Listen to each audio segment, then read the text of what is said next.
السلام علیکم ورحمۃ اللہ وبرکاتہ۔ سورۃ التوبہ آیت نمبر 60۔ اعوذ باللہ السمیع العلیم من الشیطان الرجیم من ہمزہ ونفخہ ونفثہ۔ انما یقیناً الصدقات صدقے زکوٰۃ للفقراء فقیروں کے لیے ہے، والمساکین اور مسکینوں کے لیے، والعاملین اور کام کرنے والے علیہا اس زکوٰۃ پر، والمؤلفۃ اور جوڑنے کے لیے قلوبہم ان کے دلوں کو، وفی الرقاب اور گردنوں میں، والغارمین اور بوجھ میں دبے ہوئے، وفی سبیل اللہ اور اللہ کے راستے میں، وابن السبیل اور مسافر، فریضۃً فریضہ ہے، من اللہ اللہ کی طرف سے، واللہ اور اللہ علیم علم رکھنے والا ہے، حکیم حکمت والا ہے۔ انما الصدقات للفقراء والمساکین والعاملین علیہا، یقیناً صدقات فقیروں کے لیے، مسکینوں کے لیے اور اس زکوٰۃ میں کام کرنے والوں کے لیے ہے، والمؤلفۃ قلوبہم اور جن کے دلوں کو جوڑنا مقصد ہو، وفی الرقاب اور غلام آزاد کرنے میں، والغارمین اور بوجھ میں دبے ہوئے، وفی سبیل اللہ وابن السبیل اور اللہ کے راستے میں، اور مسافر، فریضۃً من اللہ اللہ کی طرف سے فریضہ ہے، واللہ علیم حکیم اور اللہ تعالیٰ علم والا ہے، حکمت والا ہے۔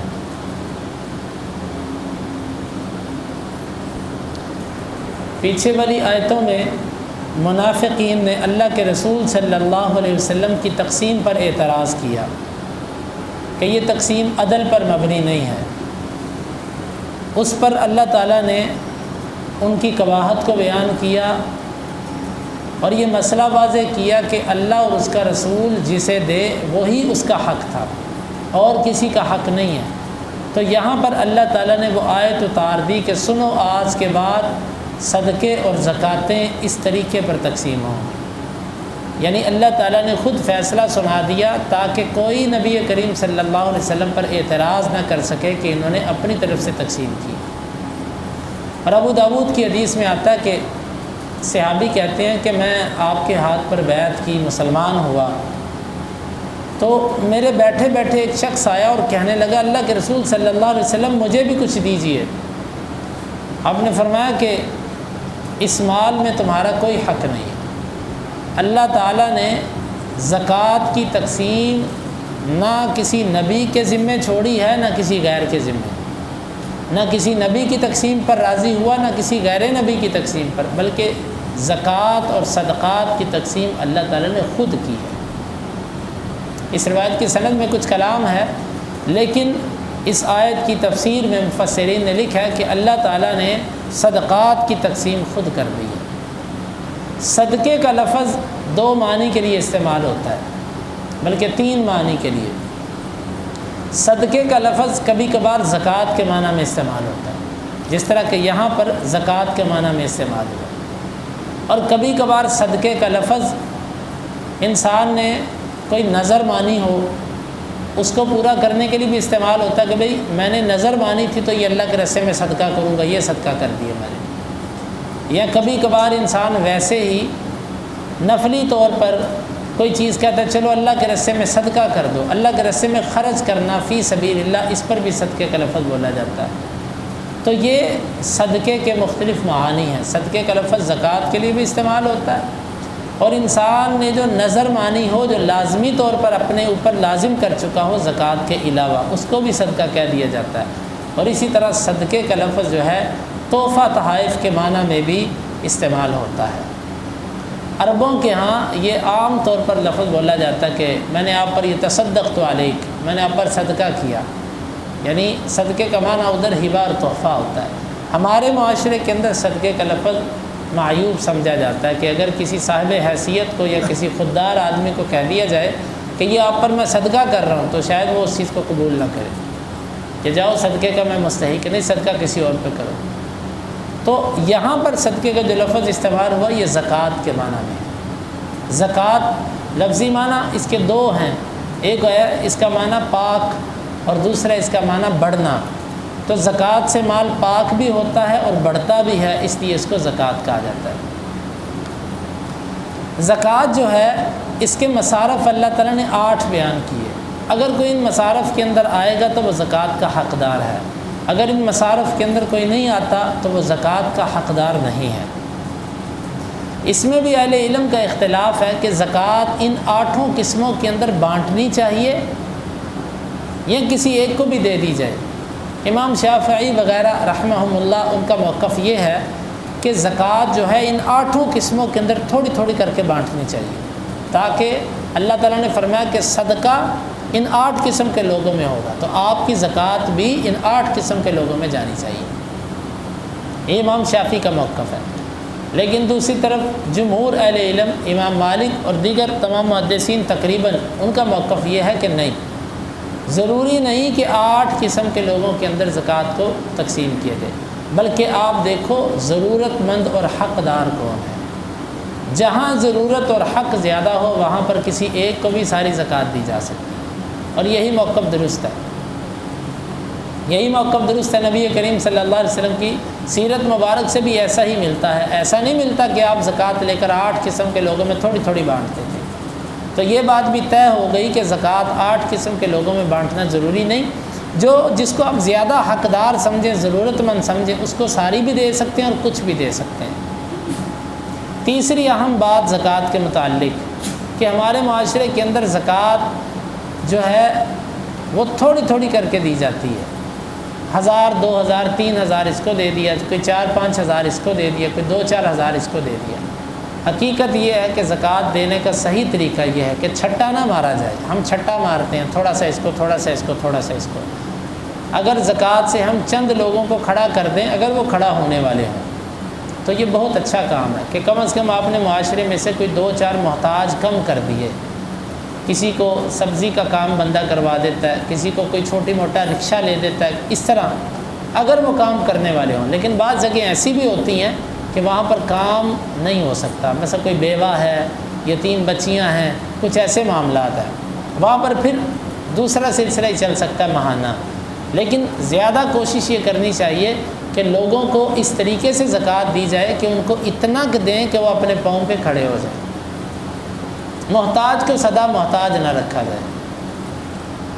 چوتھی بحث زکوٰۃ کے حوالے سے وہ یہ ہے کہ انما الصدقات للفقراء، صدقہ فقیروں کے لیے ہے۔ عربی زبان کی اندر اس لام کو کہتے ہیں لام تملیک، یعنی یہ لام جہاں پر لایا جاتا ہے اس کا بتانا مقصد یہ ہوتا ہے کہ صدقوں کے مالک یہ لوگ ہیں، یعنی آپ کی زکوٰۃ آپ کے مال میں سے، آپ اس کے مالک نہیں ہیں۔ اس کا مالک کون ہے؟ فقراء، مساکین اور یہ 8 قسم کے لوگ۔ جب میری زکوٰۃ کا مالک ایک فقیر ہے، میں اس کا مالک ہی نہیں، تو کسی کی چیز کو میں اپنی مرضی سے کیسے خرچ کر سکتا ہوں؟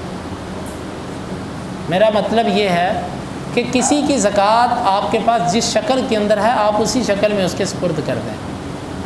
ہمارے اکثر لوگوں کے اندر یہ ٹرینڈ چل گیا ہے کہ زکوٰۃ کے راشن بنوانا، زکوٰۃ بنڈل بنوا لو، یا سوٹ خرید لو، یا اس کی کوئی ایسی چیز خرید لو، جی راشن میں زکوٰۃ دے دو۔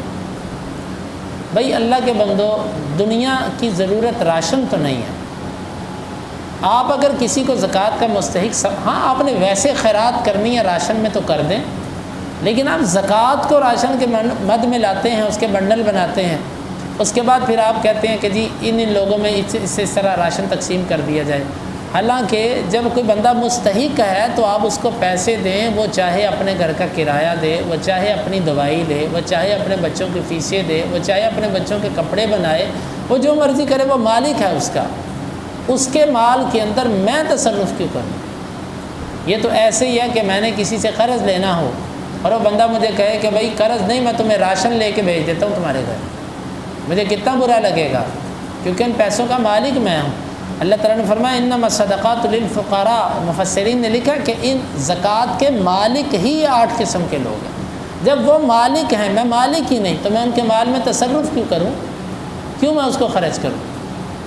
تو بھائیوں کوشش یہ کرنی چاہیے کہ آپ زکوٰۃ مال کی صورت میں، نقدی کی صورت میں جس کو مستحق سمجھتے ہیں اس کو دیں۔ ہاں پیشہ ور لوگ اور ایسے لوگوں کو آپ نہ دیں، لیکن دینی ہے تو اس صورت میں دیں کہ وہ صاحب اختیار ہو، وہ جیسے چاہے اس زکوٰۃ کو خرچ کر لیں۔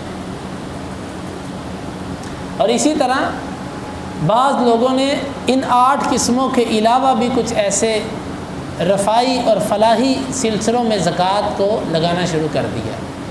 اس میں اہل علم کی 2 آراء ہیں۔ کچھ اہل علم کہتے ہیں کہ جائز ہے، ہسپتال، اسکول اور اسی طرح معذوروں کی فلاح و بہبود کے لیے اس طرح کے ادارے، وہ یہ سمجھتے ہیں کہ اس میں زکوٰۃ دینا جائز ہے۔ یہ کچھ علماء کا موقف ہے۔ اس کے برعکس دوسرے اہل علم جو زیادہ ہیں، جن میں کبار علماء کرام عرب بھی اور پہلے کے علماء بھی شامل ہیں، وہ اسی موقف پر ہیں کہ نہیں، آپ مسکین اور فقیر اور ان زکوٰۃ کے پیسوں سے ہسپتال نہ بنائیں، سکول نہ بنائیں، ان چیزوں پر پیسہ نہ لگائیں۔ کیوں؟ ان چیزوں کی ابتدا تو اچھی ہوتی ہے، لیکن بعد کے اندر اس میں وقت گزرنے کے ساتھ ساتھ اس میں تبدیلیاں آتی ہیں۔ ہم نے دیکھا کہ لوگوں نے زکوٰۃ کے نام پہ ہسپتال بنائے، زکوٰۃ کے نام پہ سکول بنائے اور فلاحی ادارے بنائے، بعد میں وہ آمدنی کا ذریعہ بن جاتے ہیں۔ بعد میں اس میں آمدنی آنا شروع ہو گئی اور اس کو کمائی کا ذریعہ بنا لیا، اسی سے پھر آمدنی چلنے لگ پڑی، حالانکہ ساری بلڈنگ زکوٰۃ پہ کھڑی، سب کچھ زکوٰۃ۔ یہاں تو پھر ایسا معیار مقرر کیا جائے کہ اس میں کہہ دیا جائے کہ اس کا تا قیامت یہ وقف ہے، اس میں کچھ نہیں لیا جائے گا، اور صرف اتنی پرچی لی جائے جتنا اس کے اوپر اخراجات ہیں، زائد اسی میں واپس لوٹا دیا جائے۔ اگر تو اتنی پابندی کوئی کرے تو اس کے بارے میں کوئی سوچ سکتا ہے، لیکن حق یہ ہے، سچ یہ ہے، ہسپتال بنانا، اسکول بنانا اور دیگر رفائی کام کرنا اگر کرنا ہے ضرور کیجئے، لیکن اس پر زکوٰۃ کا پیسہ نہ لگائیں، کیونکہ زکوٰۃ کا معاملہ یہ ہے کہ اللہ تعالیٰ نے ان کو 8 لوگوں کے اندر بند کر دیا۔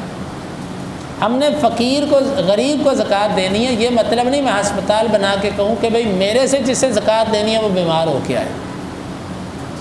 میں اسکول بنا دوں، میں کہوں کہ جس نے میرے سے زکوٰۃ دینی ہے نا وہ اپنا بچہ ہی لے کر آئے، بس میں تو یہیں پہ زکوٰۃ لگاتا ہوں۔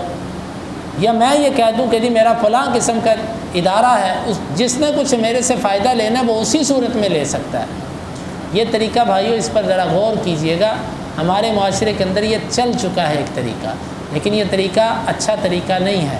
صحیح طریقہ یہ ہے کہ زکوٰۃ حقداروں کو دیجئے، اور ان کاموں کے لیے اور جو خیرات آپ کرتے ہیں اللہ کے راستے میں دیتے ہیں آپ اس پہ لگا دیجئے، یہ بہتر اور محتاط طریقہ ہے۔ اسی طرح مدارس کی بلڈنگوں پر بھی یہ معاملات جو چلتے ہیں یہ بھی علی الاطلاق درست نہیں ہے۔ اکثر لوگوں کو سنا ہے کہ یہ مدرسے کے نام پہ زمین لے رہے ہیں، اس پہ زکوٰۃ دے دو، اس پہ زکوٰۃ دے دو، اس پہ زکوٰۃ دے دو۔ یہ بھی مسئلہ اتنا کھلا نہیں ہے جتنا ہم نے سمجھ لیا ہوا۔ انشاءاللہ کل کے درس میں ان 8 مساروں پر گفتگو کی جائے گی کہ یہ 8 لوگ ہیں تو حقدار کون ہیں۔ انشاءاللہ محدثین کے طریقے کے مطابق صحیح احادیث کی روشنی میں ہر ایک کی وضاحت کرنے کی کوشش کی جائے گی اور بتایا جائے گا کہ اس کا کیا مطلب ہے اور یہ کس طرح حقدار ہے۔ اللہ تعالیٰ سے دعا ہے کہ اللہ تعالیٰ ہمیں اس آیت مبارکہ کو سمجھنے کی اور اس کے تقاضوں کو پورا کرنے کی توفیق عطا فرمائے۔